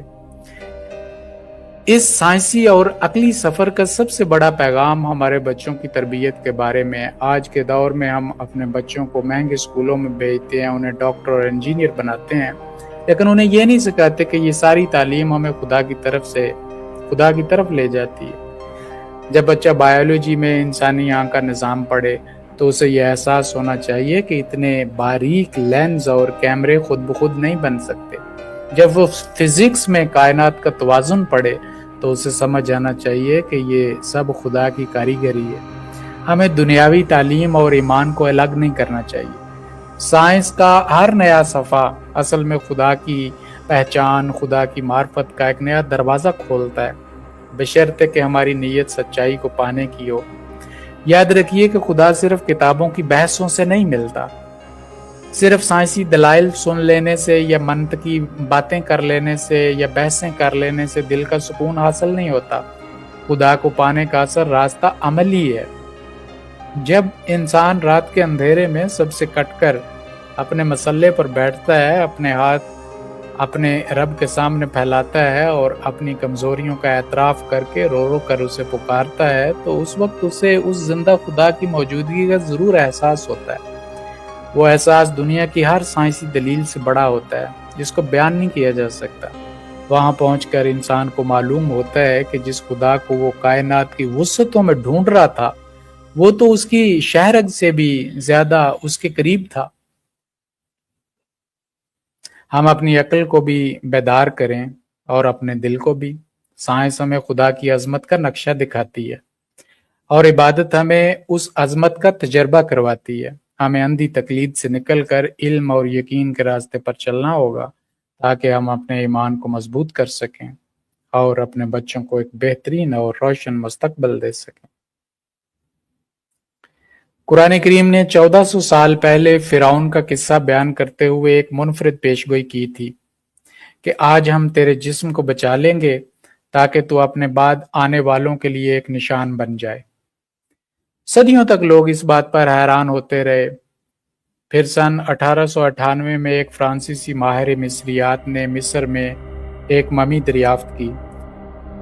جب اس کی پٹیوں کی جانچ کی گئی تو ان پر मरण पता का नाम लिखा हुआ था, जो कि वही फिरौन था जिसके दौर में हज़रत मूसा अलैहिस्सलाम ने हिजरत की थी। ज़रा सोचिए, जब कुरान करीम नाज़िल हुआ तो दुनिया ममियों की इस दरियाफ्त से बिल्कुल बेखबर थी। बाइबल या किसी और कदीम किताब में फिरौन की लाश के इस तरह महफूज किए जाने का कोई जिक्र नहीं था। ये एक मौजज़ा है कि वो जिस्म हज़ारों साल तक समंदर की नमकीन मिट्टी और रेत के नीचे महफूज रहा ताकि 20वीं सदी की साइंस उसकी तस्दीक कर सके। लोग कहते हैं कि मज़हब पुरानी कहानियों का नाम है। मैं उनसे पूछता हूँ कि अरब के सहरा में बैठकर एक इंसान कैसे इतनी बड़ी तारीखी दरियाफ्त की पेशगोई कर सकता है जो 3000 साल बाद सच साबित होनी थी। ये सिर्फ उस खुदा का इल्म हो सकता है जो माजी और मुस्तकबल दोनों को देखता है। आइए तारीख के सबसे बड़े और सच्चे मोजज़े का ज़रा तफसीली तज्ज़िया करते हैं जिसने जदीद दुनिया के मुअर्रिखीन को हैरान कर दिया। मिस्र के बादशाहों को फिरौन कहा जाता था और वो खुद को खुदा कहलवाते थे। जब हज़रत मूसा अलैहिस्सलाम ने बनी इसराइल को फिरौन के जुल्म से आज़ाद कराया तो उन्होंने समंदर पार किया। फिरौन ने अपने लश्कर के साथ उनका पीछा किया मगर वो समंदर के पानी में गर्क हो गया। इस वाक़े के बाद दुनिया सदियों तक ये समझती रही कि फिरौन का जिस्म समंदर की लहरों की नज़र हो गया और हमेशा के लिए ख़त्म हो गया। किसी के वहमो गुमान में भी नहीं था कि उसका जिस्म कभी दोबारा दुनिया के सामने आएगा। मगर इस तारीखी वाक़े में सबसे बड़ा साइंसी मोड़ साल 1898 में आया जब फ्रांस के मशहूर माहिर आसार कदीमा लॉरियट ने मिस्र के शहर लक्सर में बादशाहों की वादी से एक ममी दरियाफ्त की। उस लाश को जब काहिरा के म्यूजियम मुंतकिल किया गया तो उस पर तहकीक शुरू हुई। साल 1975 में फ्रांस के ही एक नामवर सर्जन और साइंसदान डॉक्टर मॉरिस बोकाय ने इस ममी का तफसीली मेडिकल मुआयना किया। उन्होंने जदीद साइंसी आलात और फोरेंसिक लेबॉर्ट्री की मदद से लाश के खुलियों का मुताला किया तो एक ऐसी सच्चाई सामने आई जिसने पूरी साइंसी बरादरी को हिला कर रख दिया। डॉक्टर मॉरिस बोकाय ने अपनी तहकीक में देखा कि इस लाश के अंदर नमक के असरात बहुत ज्यादा मकदार में मौजूद हैं। मेडिकल साइंस के मुताबिक ये नमक इस बात का पक्का सबूत था कि ये शख्स पानी में डूबकर मरा था। जब कोई इंसान समंदर में डूबता है तो पानी उसके फेफड़ों और जिस्म के अंदर चला जाता है और नमक के जर्रात हड्डियों तक असर करते हैं। इससे भी ज्यादा हैरत अंगेज बात यह थी कि गर्क होने के फौरन बाद उसके जिस्म को पानी से निकाल लिया गया था और ममी बनाने का अमल शुरू किया गया था। अगर लाश ज्यादा देर पानी में रहती तो गोश्त गल जाता और ममी बनाना फिर बिल्कुल नामुमकिन हो जाता। अब इस पूरे वाक़े का एक बेहतरीन मंतकी आर्गुमेंट और तज्जिया सुने। जब डॉक्टर मॉरिस बोकाय को मालूम हुआ कि कुरान मजीद की सूरह यूनुस की आयत नंबर 92 में बिल्कुल साफ लफ्ज़ों में लिखा है कि आज हम तेरे जिस्म को बचा लेंगे ताकि तू बाद वालों के लिए निशानी बने, तो वो दंग रह गए। उन्होंने मुआजना किया कि ईसाइयों और यहूदियों की मुकद्दस किताबों यानी बाइबल और तौरात में सिर्फ फिरौन के डूबने का जिक्र है, वहाँ लाश के बचने का दूर दूर तक कोई नामो निशान नहीं है। बाइबल कहती है कि फिरौन समंदर में गर्क हुआ और सब कुछ खत्म हो गया। 1400 साल पहले अरब के लोगों के पास मिस्र की तारीख का कोई रिकॉर्ड नहीं था। उस दौर में मिस्र की पुरानी ज़बान यानी हायरोग्लिफिक्स को पढ़ने वाला पूरी दुनिया में कोई मौजूद नहीं था क्योंकि वो ज़बान मिट चुकी थी, डेड हो चुकी थी। ममियों को दरियाफ्त करने का सिलसिला 19वीं सदी में शुरू हुआ है। फिर सहरा में रहने वाले एक इंसान को ये कैसे मालूम हुआ कि बाइबल की बात के बरक्स फिरौन की लाश महफूज रखी गई है। ये कोई तुक्का नहीं हो सकता क्योंकि इस बात को सच साबित होने में 3000 साल लगे। ये इस बात की हतमी दलील है कि ये कलाम उसी खुदा का है जो गैब का इल्म जानता है और जिसने फिरौन की लाश को नमकीन मट्टी में गलने से रोके रखा। तो पैगाम यही है कि सच्चाई कभी छुपती नहीं है। खुदा ने फिरौन के जिस्म को इसलिए बचाया था कि दुनिया के बड़े बड़े जाबिर और जालिम इंसानों को ये याद रहे कि एक ऐसी ताकत मौजूद है जो सेकंड्स में बादशाहों को मट्टी में मिला देती है। फिरौन का महफूज जिस्म आज काहिरा के म्यूजियम में हर आने वाले इंसान को ये पुकार पुकार कर कह रहा है कि कायनात का असल मालिक सिर्फ एक ही खुदा है ہمیں اس تاریخی اور سائنسی معجزے سے سبق حاصل کرنا چاہیے اور اپنے ایمان کو سچی معرفت کے ساتھ مضبوط کرنا چاہیے، کیونکہ تاریخ کی یہ نشانیاں عقل والوں کے لیے ایک کھلی کتاب کی طرح ہے۔ ہم سب اپنے گھروں میں مکھیاں دیکھتے ہیں، لیکن کیا آپ جانتے ہیں کہ مکھی کے پاس انسانوں یا دوسرے جانوروں کی طرح پیٹ کے اندر کھانا ہضم کرنے کا روایتی نظام بالکل نہیں ہوتا۔ جدید بایولوجی بتاتی ہے کہ مکھی جب کسی ٹھوس خوراک پر بیٹھتی ہے تو وہ پہلے اپنے منہ سے ایک خاص تیزاب اس خوراک پر تھوکتی ہے۔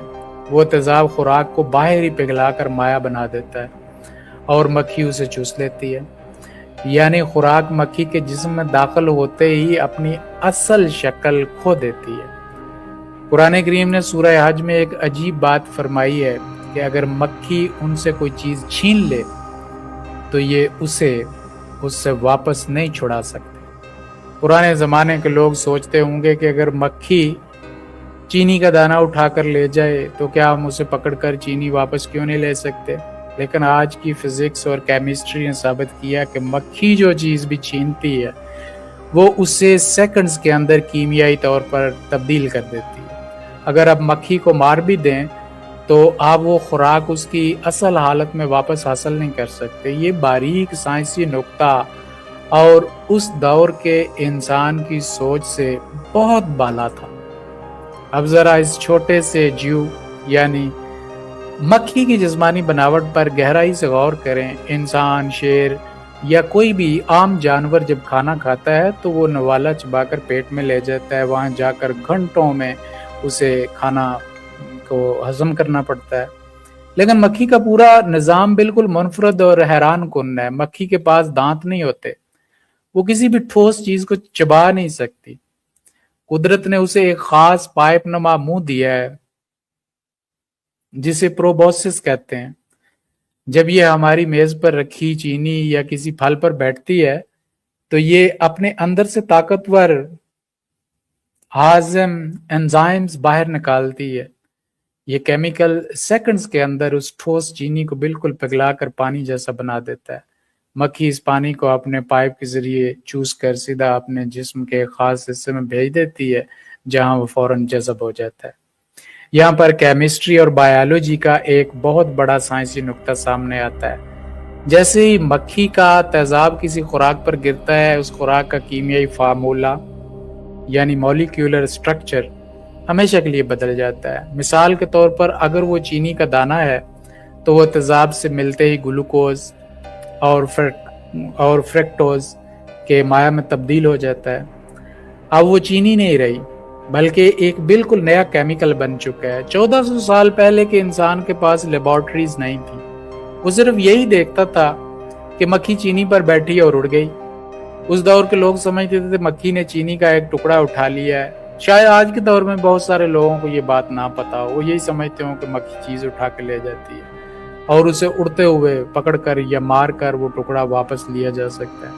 لیکن کلام الہی نے 1400 سال پہلے چیلنج کر دیا کہ دنیا کے سارے انسان مل کر بھی اس خوراک کو مکھی سے واپس نہیں چھڑا سکتے۔ اس سائنسی سچائی کا بہترین تجزیہ یہ ثابت کرتا ہے کہ اگر آج ہم دنیا کی سب سے جدید مائکرو سرجری مشین بھی لے آئیں اور مکھی کے پیٹ کو سیکنڈ کے 100ویں حصے میں کھول دیں تب بھی ہمیں وہ چینی کا دانہ واپس نہیں مل سکتا۔ وہ چیز سائنسی اور کیمیائی طور پر اپنی اصل حالت کھو چکی ہوتی ہے۔ یہ ایک ناقابل واپسی عمل ہے جسے کیمسٹری میں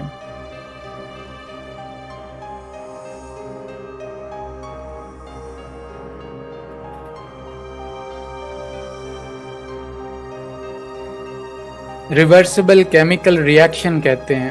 دنیا کا کوئی سائنسدان اس بدلی ہوئی حالت کو دوبارہ چینی کے دانے میں تبدیل نہیں کر سکتا۔ 1400 سال پہلے صحرا میں بیٹھ کر ایک انسان کا ایسی گہری سائنسی حقیقت بیان کرنا جس کا تعلق براہ راست مالیکیولر کیمسٹری سے ہو، یہ ثابت کرتا ہے کہ یہ الفاظ کسی انسان کے اپنے نہیں ہیں، یہ کلام اسی ہستی کا ہے جس نے مکھی کے منہ میں وہ تیزاب پیدا کیا ہے۔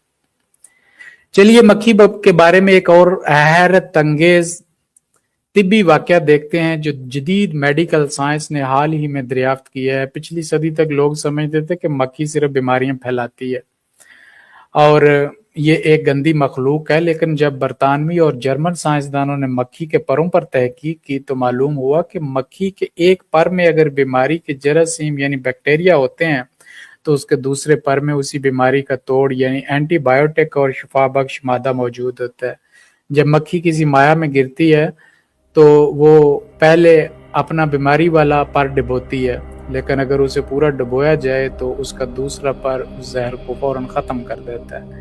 اس واقعے کا گہرا سائنسی موازنہ کیجئے کہ 1400 سال پہلے ایک حدیث پاک میں بالکل یہی بات بتائی گئی تھی کہ جب تم میں سے کسی کے برتن میں مکھی گر جائے تو اسے پورا ڈبو دو، کیونکہ اس کے ایک پر میں بیماری اور دوسرے میں شفا ہے۔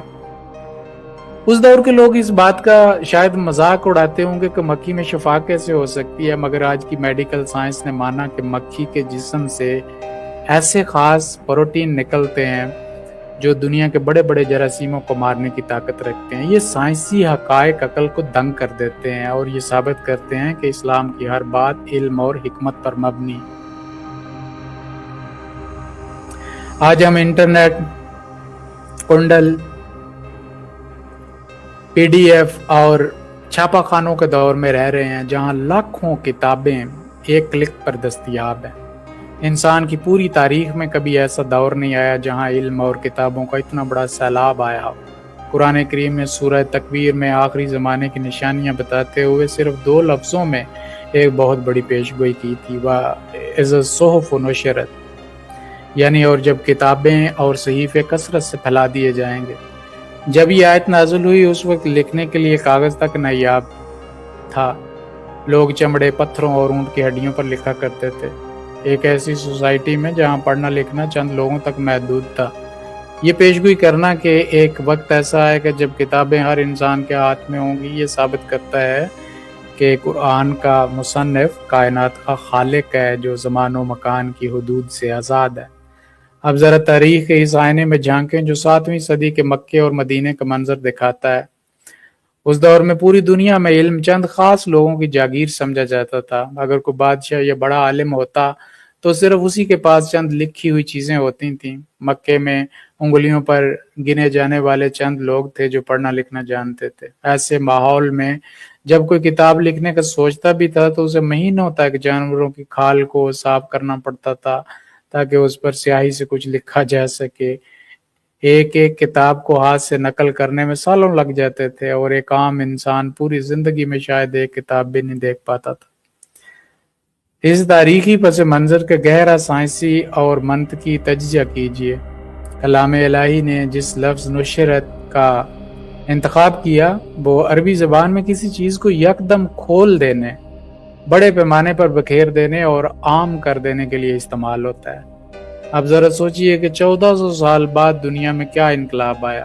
سب سے پہلے 15ویں صدی میں جوہانس گوٹنبرگ نے جرمنی میں پرنٹنگ پریس یعنی چھاپا خانہ ایجاد کیا۔ یہ انسان کی تاریخ کا وہ پہلا موڑ تھا جہاں کتابیں ہاتھ سے لکھنے کے بجائے مشینوں پر چھپنے لگیں اور چند سالوں میں لاکھوں کی تعداد میں بازاروں میں بکھر گئیں۔ یہ اس پیشگوئی کا پہلا بڑا ظہور تھا، لیکن بات یہاں ختم نہیں ہوئی۔ 20ویں اور 21ویں صدی میں جب ڈیجیٹل ٹیکنالوجی نے جنم لیا تو کلام پاک کے ان 2 لفظوں کا مطلب پوری دنیا کے سامنے واضح ہو گیا۔ آج ہمارے پاس انٹرنیٹ ہے، گوگل باکس ہے، ای بکس ہیں اور کئی آلات ہیں۔ اب ایک عام طالب علم اپنے بستر پر لیٹ کر 1 سیکنڈ میں دنیا کی بڑی سے بڑی لائبریری کو اپنے موبائل فون پر کھول سکتا ہے، ڈاؤن لوڈ کر سکتا ہے۔ جو کتابیں پہلے محلوں اور کلوں میں چھپا کر رکھی جاتی تھیں آج وہ پی ڈی ایف کی شکل میں ہر انسان کی جیب میں موجود ہے۔ علم کا یہ کثرت سے بکھر جانا اور عام ہو جانا تاریخ انسانی کا سب سے بڑا سچ بن چکا ہے۔ اس واقعے پر عقل کا سب سے بڑا آرگیومنٹ یہ ہے کہ 1400 سال پہلے کوئی بھی انسان اپنی سوچ سے ایسی پیشگوئی نہیں کر سکتا تھا۔ اگر کوئی انسان اپنے پاس سے مستقبل کی نشانیاں بناتا تو وہ اپنے دور کے حساب سے بات کرتا۔ وہ کہتا کہ اونٹوں کی تعداد بڑھ جائے گی یا تلواریں زیادہ بنیں گی۔ کوئی بھی جاہلیت کے اس دور میں कोई भी इवन आम इंसान भी ये तसव्वुर भी नहीं कर सकता था कि जो सोहफ और सहीफे उस वक्त बिल्कुल नायाब थे, वो एक दिन अखबारात, रिसालों, वेबसाइट्स और डिजिटल स्क्रीनों की शक्ल में हर गली कूचे में फैल जाएंगे। ये इस बात का पक्का सबूत है कि ये अल्फाज उस हस्ती के हैं जो देख रही थी कि 1400 साल बाद इंसान किस टेक्नोलॉजी तक पहुंचने वाला है।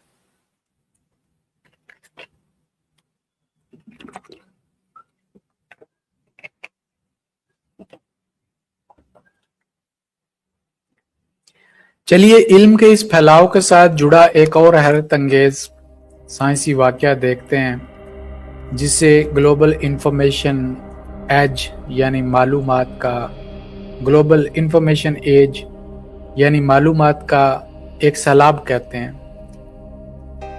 साइंसदानों ने रिसर्च की है कि पिछले चंद सालों में इंसान ने जितना डाटा और मालूमात पैदा की हैं, वो इंसान की पिछली 5000 साल की तारीख से ज्यादा है। आज हर सेकंड में लाखों सफ़ात इंटरनेट पर अपलोड हो रहे हैं। कुरान ने इसी सूरह तकवीर में इस कायनाती इनकलाब को क़यामत के करीब की निशानी बताया था, यानी जैसे जैसे दुनिया अपने इख्तिताम की तरफ बढ़ेगी, इंसानों के दरमियान राब्ते और किताबों का तबादला इतना तेज हो जाएगा कि पूरी दुनिया एक ग्लोबल लाइब्रेरी बन जाएगी। 20वीं सदी के आगाज तक दुनिया के बड़े बड़े फिजिक्स दान बशमूल एल्बर्ट आइंस्टाइन ये मानते थे कि ये कायनात हमेशा से ऐसी ही है और ये साकन है। लेकिन एडविन हबल ने अपनी दूरबीन के जरिए दरियाफ्त किया कि कहकशाएं एक दूसरे से दूर भाग रही हैं, यानी कायनात मुसलसल फैल रही है। उसके बाद बिग बैंग का नजरिया सामने आया कि कायनात एक नुक्ते से शुरू हुई थी। कुरान करीम ने इन दोनों हक़ाइक़ को सदियों पहले बयान कर दिया था। बिग बैंग के बारे में सूरह अंबिया में फरमाया था कि क्या काफरों ने नहीं देखा कि आसमान और जमीन आपस में जुड़े हुए थे, फिर हमने उन्हें फाड़ कर अलग किया। कायनात के फैलाव के बारे में सूरह ज़ारियात में फरमाया कि आसमानों को हमने अपनी ताकत से बनाया और यकीनन हम उसे मुसलसल फैला रहे हैं। आज के साइंसदानों को इन हक़ाइक़ तक पहुंचने के लिए अरबों डॉलर की दूरबीनें और सैटेलाइट चाहिए थे, लेकिन कुरान ने यह नक्शा उस वक्त खींचा जब इंसान को यह भी नहीं मालूम था कि ज़मीन गोल है या चपटी। क्या ये इस बात का सबूत नहीं कि कुरान और साइंस का मंबा एक ही है? अगर 20वीं सदी की फिजिक्स की दुनिया का एक यादगार मंजर देखें, साल 1915 में एल्बर्ट आइंस्टाइन ने अपनी जिंदगी की सबसे बड़ी थ्योरी पेश की, जिसे जनरल थ्योरी ऑफ रिलेटिविटी कहते हैं। इस थ्योरी के रियाजी के हिसाब किताब से साफ पता चल रहा था कि कायनात या तो फैल रही है या फिर सिकुड़ रही है, यानी ये एक जगह रुकी हुई नहीं हो सकती। लेकिन आइंस्टाइन को अपने दौर के साइंसी अकीदे पर इतना भरोसा था कि उन्होंने जबरदस्ती अपनी मसावात में एक फिक्शनल नंबर डाल दिया ताकि कायनात साकन साबित हो सके। उस दौर के सबसे बड़े दिमाग ने भी कायनात के फैलने के सच को कबूल करने से इनकार कर दिया, क्योंकि मादी साइंस का घुमंड इस हकीकत के खिलाफ था। इस तारीखी वाक़े का सबसे बड़ा साइंसी मोड़ साल 1929 में आया। अमेरिका के एक माहिर फल्कियात एडविन हबल ने माउंट विल्सन पर लगी उस दौर की सबसे बड़ी दूरबीन से रात के वक्त आसमान का मुशाहदा किया। उन्होंने देखा कि दूर मौजूद कहकशाओं से आने वाली रोशनी सुर्ख रंग की तरफ झुक रही है, जिसे फिजिक्स की जुबान में रेड शिफ्ट कहते हैं। डॉपलर इफेक्ट के कानून के मुताबिक जब कोई रोशन चीज आपसे दूर जा रही हो तो उसकी रोशनी सुर्ख नजर आती है। हबल ने साबित किया कि कायनात साकन नहीं है, बल्कि ये गुब्बारे की तरह हर सेकंड में बहुत तेजी से फैल रही है। आइंस्टाइन ने खुद जाकर हबल की दूरबीन से ये मंजर देखा और माना कि कायनात को साकन समझना उनकी जिंदगी की सबसे बड़ी साइंसी गलती थी। अब इस साइंसी इंकिशाफ का एक गहरा मंतकी और कुरानी तज्जिया करते हैं। जब साइंस ने माना कि कायनात फैल रही है तो साइंसदानों ने वक्त के पहिए को रियाजी के जरिए पीछे घुमाना शुरू किया। अगर आज कायनात फैल रही है तो कल ये छोटी थी, परसों उससे भी छोटी थी और अरबों साल पहले ये पूरी कायनात एक छोटे से इंतहाई भारी नुक्ते में बंद थी। जिसे सिंगुलैरिटी कहते हैं। फिर एक सेकंड के अरबवें हिस्से में एक धमाका हुआ जिसे बिग बैंग कहा जाता है, और इस एक नुक्ते के फटने से जमीन, सितारे, वक्त और खला सब कुछ एक साथ पैदा हो गए। अब जरा 1400 साल पहले अरब के सहरा का मंजर अपने जहन में लाएं। उस दौर में पूरी दुनिया के इंसान ये समझते थे कि जमीन चपटी है और आसमान एक छत की तरह उसके ऊपर खड़ा है। किसी के वहमो गुमान में भी नहीं था कि कायनात का कोई आगाज हुआ था या ये मुसलसल बड़ी हो रही है।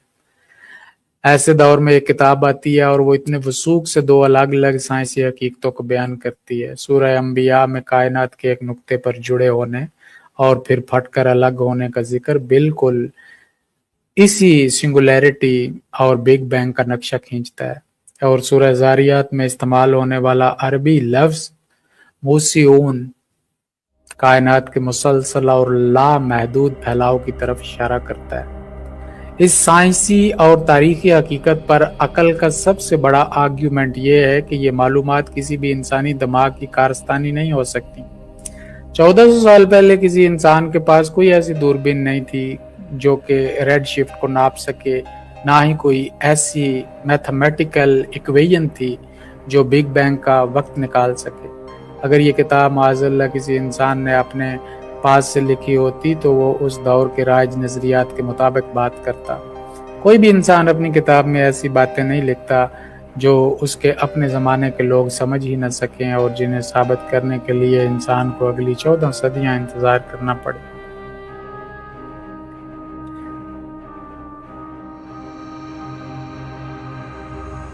समंदरों का मैलाप। जदीद ओशनोग्राफी ने दरियाफ्त किया है कि जहाँ दो मुख्तलिफ समंदर जैसे बहीरा रूम और बहीरा ओकियानूस मिलते हैं, वहाँ उनके दरमियान एक मख्फी रकावट या बैरियर होता है। दोनों का दर्जा हरारत, नमकीनियत और कसाफत अलग रहती है और वो आपस में गड़बड़ नहीं होते। कुरान ने सूरह रहमान में फरमाया उसने दो समंदर रवां किए जो आपस में मिलते हैं, उन दोनों के दरमियान एक ओट है जिससे वो तजावज़ नहीं करते। एम्ब्रियोलॉजी यानी इल्म जनीन के मुताबिक माँ के पेट में बच्चे की तख्लीक के जो मराहिल, नुतफ़ा, अलका, मुज़ग़ा और फिर हड्डियों पर गोश्त चढ़ना, जदीद अल्ट्रासाउंड मशीनों ने 20वीं सदी में दिखाए, वो कुरान ने सूरह मोमिनून ने बिल्कुल इसी तरतीब से बयान कर दिए। ये तमाम चीज़ें किसी एक इंसान के मुशाहदे का नतीजा नहीं हो सकती। ये कायनात के उस डिज़ाइनर की तरफ इशारा करती हैं जिसने समंदर की गहराइयों से लेकर माँ के रहम के अंधेरों तक हर चीज़ को एक ख़ास कानून के तहत पैदा किया है। दुनिया के नक्शे पर जब हम बहरे रूम और बहरे ओकियानूस के मिलने वाली मुकाम यानी जबल तारक के इलाके को देखते हैं तो वहाँ एक इंतहाई अजीब साइंसी मंजर नज़र आता है। जदीद बहरी साइंसदानों ने समंदरी जहाज़ों और जदीद आलात के ज़रिए इन दोनों समंदरों के पानी का बारीक बीनी से मुताला किया है। उन्होंने देखा कि दोनों समंदर एक ही जगह पर मौजूद हैं, उनके दरमियान लोहे या कंक्रीट की कोई दीवार भी नहीं है, मगर फिर भी दोनों का पानी एक दूसरे में मिक्स होकर अपनी शनाख्त नहीं खोता। बहरे रूम का पानी ज़्यादा गर्म और ज़्यादा नमकीन है, जबकि बहरे ओकियानूस का पानी ठंडा और कम नमकीन है। इस हैरत अंगेज कायनाती वाक़े का गहरा साइंसी तज्ज़िया हमें बताता है कि फिज़िक्स का एक कानून है जिसे सरफेस टेंशन यानी सतही तनाव कहते हैं। इस कानून की वजह से दोनों समंदरों के पानी के दरमियान एक ऐसी नादीदा केमिकल दीवार बन जाती है जो दोनों पानियों को आपस में मुकम्मल तौर पर गड़बड़ होने से रोकती है। एक समंदर का पानी जब दूसरे समंदर में दाखिल होने की कोशिश करता है तो वो बैरियर उसकी कसाफत और नमकीनियत को बदल देता है ताकि दोनों की अपनी अपनी हुदूद कायम रहें। 1400 साल पहले जब बहरी टेक्नोलॉजी का नामो निशान नहीं था, उस वक्त सूरह रहमान में बरज़ख यानी एक मख्फी ओट का जिक्र होना इंसानी अकल को हैरान कर देने के लिए काफ़ी है। अब इसके बाद मेडिकल साइंस के एक और अजीम और शान मौजज़े की तरफ चलते हैं जिसे एम्ब्रियोलॉजी यानी माँ के पेट में बच्चे की तख्लीक का इल्म कहा जाता है। 20वीं सदी से पहले दुनिया के बड़े बड़े डॉक्टर ये समझते थे कि बच्चा माँ के पेट में पहले दिन से ही एक छोटे इंसान की शक्ल में मौजूद होता है और वक्त के साथ बस उसका साइज बड़ा होता है। किसी को ये मालूम नहीं था कि बच्चा किन किन मराहल से गुजर कर बनता है, लेकिन जब जदीद अल्ट्रासाउंड मशीनें, माइक्रोस्कोपिक कैमरे और जेनेटिक आलात ईजाद हुए तो मेडिकल साइंस ने माना कि बच्चा रहम मादर के अंदर मुख्तलिफ शक्लें बदलता है। इस साइंसी रिसर्च का जब हम सूरह मोमिनून की आयात से मुवाजना करते हैं तो अकल दंग रह जाती है। कुरान ने 15 सदियाँ पहले फरमा दिया कि हमने इंसान को मिट्टी के निचोड़ से बनाया, फिर उसे एक महफूज जगह पर नुतफ़ा बना कर रखा, उसके बाद इस नुतफ़े को हल्का बनाया। जदीद मेडिकल साइंस कहती है कि नुतफ़ा जब माँ के रहम की दीवार से चिपकता है तो उसकी शक्ल बिल्कुल एक जोंक यानी ब्लीच जैसी होती है जो खून चूसती है, और अरबी ज़बान में अलका का मतलब ही जोंक या लटका हुआ खून है। इसके बाद कुरान कहता है कि हमने अलका को मोज़ग़ा बनाया।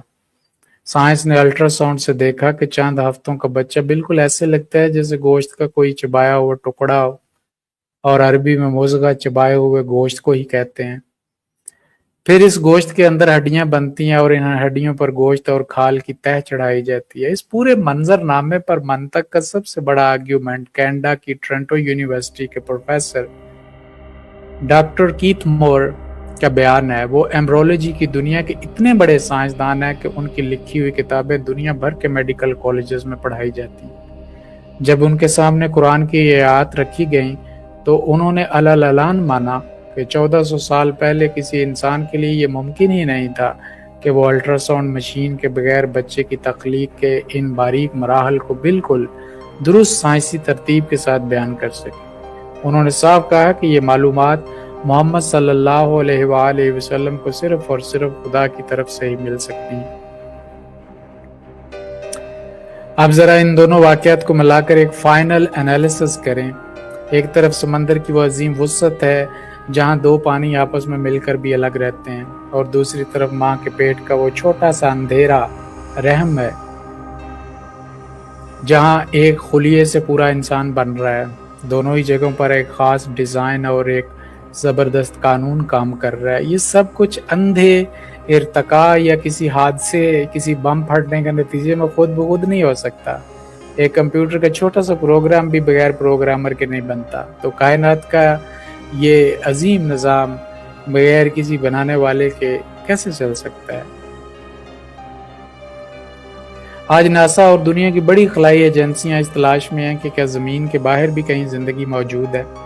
साइंसदानों का मानना है कि इतनी वसी कायनात में ज़मीन के अलावा भी जानदार मखलूक मौजूद हो सकती है। दूसरी तरफ फिजिक्स दान कायनात के ख़ात्मे के लिए बिग क्रंच का नज़रिया पेश करते हैं, जिसके मुताबिक कायनात दोबारा अपने मरकज़ की तरफ सिकुड़ जाएगी। खलाई मखलूक के बारे में सूरह शूरा में अल्लाह ताला ने फरमाया, और उसकी निशानियों में से आसमानों और ज़मीन की पैदाइश है और जो जानदार उसने इन दोनों में फैलाए हैं।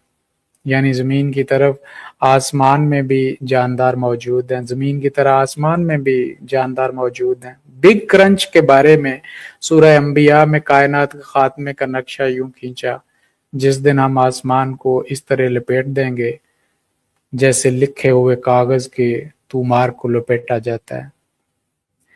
चलिए सबसे पहले नासा की सबसे महंगी और पुरस्कार मुहिम का तज्जिया करते हैं, जिसे एस्ट्रोबायोलॉजी यानी खलाई हयातियात कहते हैं। पिछली कई दहाइयों से इंसान ने खला में ऐसी ताकतवर दूरबीनें और मरोड़ते हुए सैटेलाइट भेजे हैं जो दूर दराज के सैयारों पर पानी, ऑक्सीजन और ज़िंदगी का आसार ढूंढ रहे हैं। मरीख पर भेजे गए रोवर्स हों या जेम्स वेब स्पेस टेलीस्कोप, इन सब का एक ही बड़ा मकसद है कि ये मालूम किया जाए कि क्या इस इतनी बड़ी कायनात में इंसान अकेला है। साइंसदान कहते हैं कायनात में अरबों कहकशाएं हैं और हर कहकशां में अरबों सैयारे हैं, इसलिए ये नामुमकिन है कि ज़िंदगी सिर्फ ज़मीन तक ही महदूद हो। इस साइंसी खोज का जब हम 1400 साल पहले के कुरानी अल्फाज से मुवाजना करते हैं तो अकल दंग रह जाती है। उस दौर के इंसान के लिए आसमान सिर्फ एक नीली छत थी जहाँ परिंदे उड़ते थे या सितारे चमकते थे। किसी के वहमो गुमान में भी नहीं था कि उस आसमान की वुसअतों में भी जानदार मखलूक बसती हो सकती है।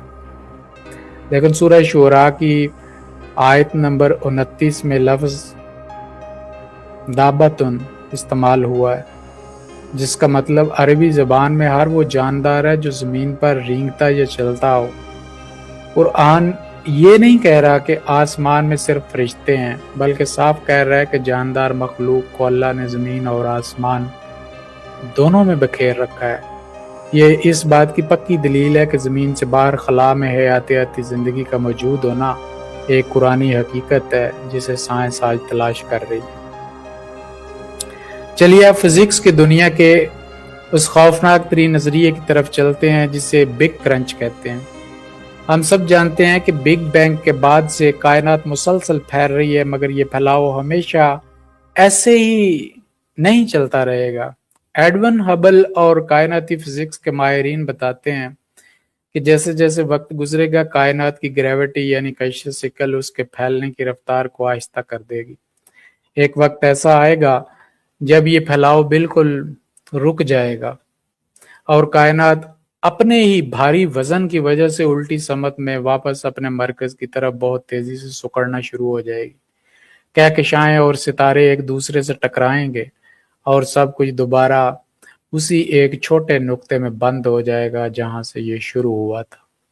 इस साइंसी नजरिए को कुरानी आयत किस खूबसूरती से साबित करती है, इसका एक गहरा तज्जिया सुने। जब हम एक पुराने ज़माने के कागज़ के तुमार या स्क्रोल को खोलते हैं तो वो फैल जाता है, लेकिन जब हम उसे दोबारा बंद करते हैं तो वो गोल घूमकर एक जगह सिमट जाता है। सूरह अंबिया की आयत नंबर 102 में कायनात के खात्मे के लिए बिल्कुल यही मुवाज़ना पेश किया गया है।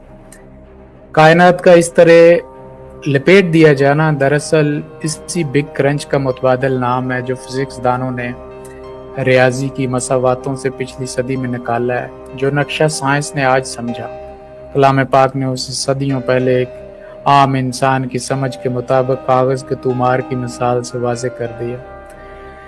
इस पूरे मंजरनामे पर सबसे बड़ा मंतकी आर्ग्यूमेंट यह है कि ये दोनों बातें एक दूसरे की जिद होने के बावजूद एक ही सच्चाई को बयान करती हैं। एक तरफ कायनात का आगाज और उसका फैलाव है और दूसरी तरफ उसका सुकड़ना और अपने मरकज पर वापस आ जाना है। एक नबी उम्मी के लिए 1400 साल पहले ये मुमकिन ही नहीं था कि वो कायनात के इन दोनों इंतहाई पेचीदा साइंसी कवानीन को इतनी बारीकी और तफसील से बयान कर सके। ये इस बात का नाकाबिल तरदीद सबूत है कि कुरान का मंबा और कायनात के कवानीन का मंबा एक ही हस्ती है, जिसने उन सितारों को बनाया और जो उनके अंजाम से भी पूरी तरह वाकिफ है। आज के दौर का सबसे बड़ा चैलेंज डिजिटल मीडिया और एआई यानी आर्टिफिशियल इंटेलिजेंस है, जिसके ज़रिए किसी भी किताब, तस्वीर या आवाज़ को बदला जा सकता है या जाली मवाद तैयार किया जा सकता है। लेकिन अल्लाह ताला ने कुरान की हिफाजत का ज़िम्मा खुद लिया है। यकीनन हमने ही इस ज़िक्र को उतारा है और हम ही इसकी हिफाजत करने वाले हैं। 1200 साल से कुरान का एक एक लफ्ज़ और ज़ेर ज़बर वैसा ही महफूज है जैसा नाज़िल हुआ था, और कोई भी टेक्नोलॉजी इस दौर इसमें रद्द बदल नहीं कर सकती। साइंस खुदा के वजूद से इनकार नहीं करती, बल्कि वो खुदा के बनाए हुए कवानीन की तशरीह करती है।